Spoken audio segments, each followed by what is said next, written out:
প্রথম তেল এরকম তেলের ভিতরে পেঁয়াজ দিতে হবে, পেঁয়াজ দিয়ে লাড়া দিতে হবে।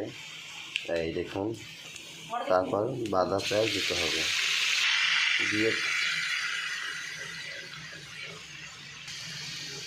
তারপর রসুন দিতে হবে, পরিমাণ মতো। তারপর আদা দিতে হবে,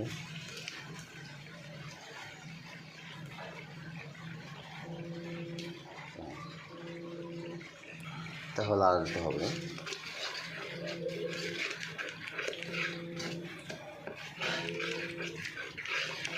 লাড়তে থাকবেন। তারপর একটু লবণ দেবেন। দেশি মুরগি রান্না করতে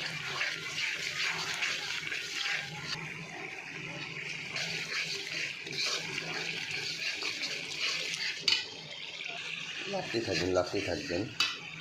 তারপর একটু ঢাকিয়ে দেবেন স্বাদ করার জন্য, একটু ঢাকিয়ে দেবেন। তারপর এলাচ, দারচিনি এগুলো দিতে হবে, দিয়ে লাড়া করছেন। 4 পিস মশলা সারা কিন্তু রান্তাছি, 4 পিস যে এরপর লাড়াতে দেবেন। মরিচ 1, 2, 3, হলুদ 1 চামচ, যে চামচ হলুদ একটু হালকা একটু বানিয়ে দিলাম। এই আপনি পরিমাণ একটু দেবেন, বুঝিয়ে নিয়ে দেবেন।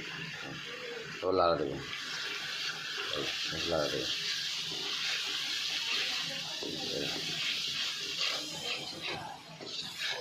লাড়াতে থাকবেন।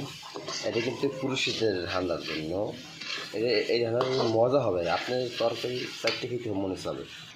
ওটা পানি দিয়ে দেবেন। দেখুন মাছ রান্না হয়ে দিতে আছে। দেখুন এই যে পানিটা দিলাম, দিয়ে তারপরে মেয়েটি ঢাকি দিই, এই ঢাকি দিলাম। এই হলো মুরগির গোস্ত, দেশি মুরগির গোস্ত। দেখুন দেখুন কী সুন্দর কালারটা, কত সুন্দর কালার এসে এই গোস্ত। এখন এই কালারে এই যে কষলাইছি, উষ্ণানোর পর কত সুন্দর কালার হয়ে গেলে মানে গোস্তটা এই টেবিলতে দিয়ে দেবো।